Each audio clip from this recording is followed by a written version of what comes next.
తగ్గింది. ఎందుకు తగ్గింది? ఎవడి చేదగంతనం వల్ల తగ్గింది, ఎవడి అసమర్థత వల్ల తగ్గింది, లేదా ఎవడి లోఫర్తనం వల్ల, ఎవడి లోబితనం వల్ల తగ్గింది? చాలా స్పష్టంగా ఏ శాఖలలో తగ్గిందో ఆదాయం లెక్కలు ఉన్నాయి. మొత్తం ఇసుక మాఫియా, లిక్కర్ మాఫియా,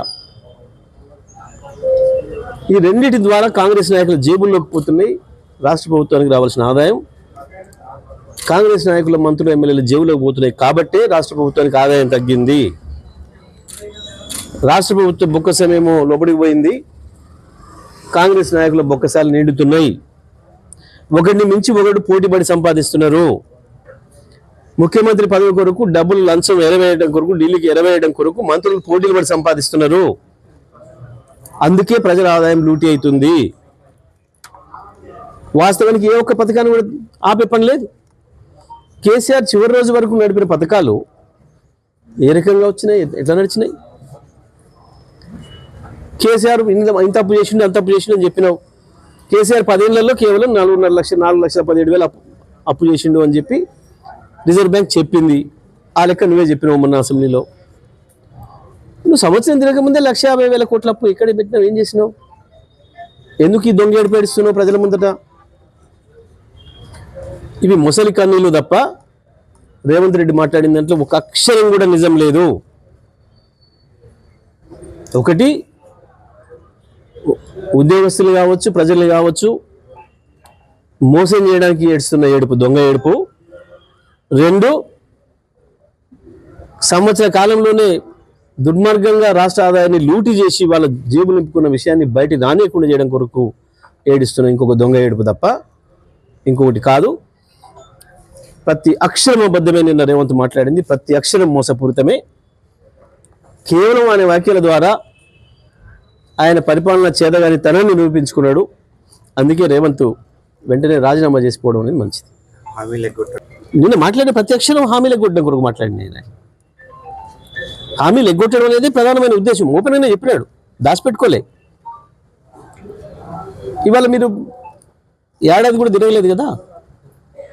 23 డిసెంబర్లో ఏమేమి మాట్లాడిండు, డిసెంబర్ మొదటి వారంలో ఏం మాట్లాడిండు, రెండో వారంలో ఏం మాట్లాడిండు, ప్రతి అక్షరం మీ ముందే ఉంది, మీ వీడియోలలోనే ఉంది.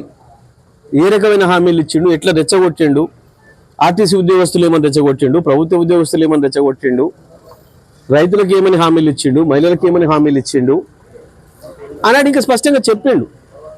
ఎవరో ఒక విలేకరు అడిగితే మరి ఇన్ని డబ్బులు ఎక్కడే, మీరు ఇన్ని హామీలు ఇస్తున్నట్టే ఇంకా చాలా గొప్పగా చెప్పిండు. మాకు మస్తు తెలివి ఉంది, కేసీఆర్ లెక్క మేము తెలివి తక్కువలం కాదు, మాది 140 ఏళ్ళ ఇండస్ట్రీ, మాది మాకు చాలా అనుభవం ఉంది, డబ్బులు ఎట్లా సంపాదించాలో తెలుసు, ఎట్లా అభివృద్ధి చేయాలో తెలుసు. చాలా కోతలు కోసిండు, చాలా కోతలు కోసిండు. మాకు తెలియక కాదు, కేసీఆర్కి తెలియక కాదు, కేసీఆర్ బాధ్యత రాయించమని హామీలు ఇవ్వలే. మేము కూడా వేలంపాట పెంచినట్టు పెంచవచ్చు. ఆయన 2 లక్షల మాఫీ అంటే మేము 3 లక్షలు అనొచ్చు. ఆయన 15,000 భరోసా అంటే మేము 20,000 భరోసా అనొచ్చు.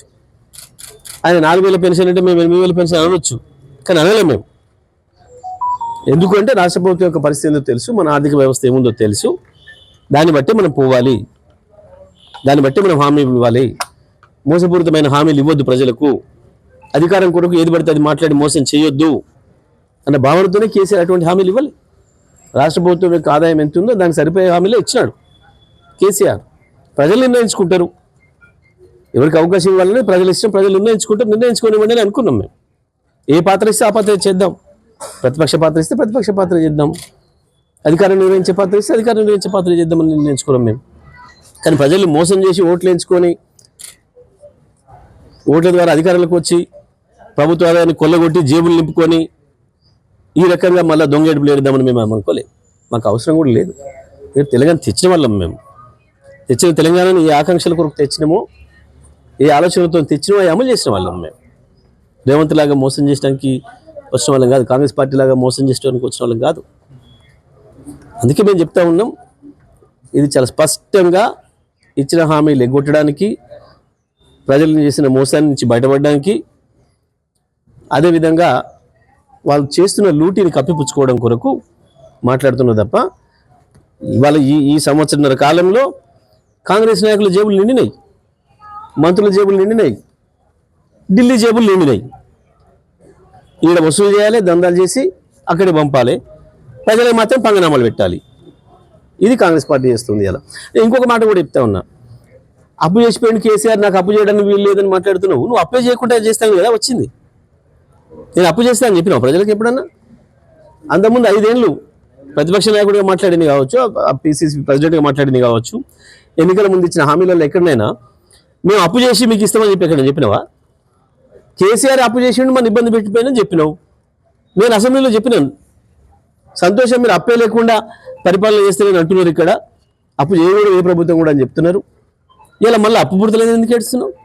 అప్పు లేకుండా ఆదాయం ఎట్లా పెంచాలో మాకు తెలుసు, కడుపు కట్టుకొని ఎట్లా చేయాలో మేము చేస్తాం. ఒక్క ఏడాది మీరు కడుపు కట్టుకుంటే చాలు అని చెప్పినాం. వాస్తవం, ఈ ఏడాది కాంగ్రెస్ నాయకులు ఇంకా కడుపు కట్టుకొని ప్రజలు మోసం చేసి లూటి చేయకపోతే ఉద్యోగస్తులకు ఇచ్చిన హామీలు నెరవేర్చే అవకాశం ఉండే, ప్రజలందరికీ ఇచ్చిన హామీలు నెరవేర్చే అవకాశం ఉండే, మహిళలకు ఇచ్చిన హామీలు నెరవేర్చే అవకాశం ఉండే, ఆటో కార్మికులకు ఇచ్చిన హామీ నెరవేర్చే అవకాశం ఉండే, వ్యవసాయ కూలీలకు ఇచ్చిన హామీ నెరవేర్చే అవకాశం ఉండే, విద్యార్థులకు ఇచ్చిన హామీ నెరవేర్చే అవకాశం ఉండే. కేవలం కాంగ్రెస్ జేబులు నింపుకుంటూ వీళ్ళందరినీ కూడా మోసం చేసింది.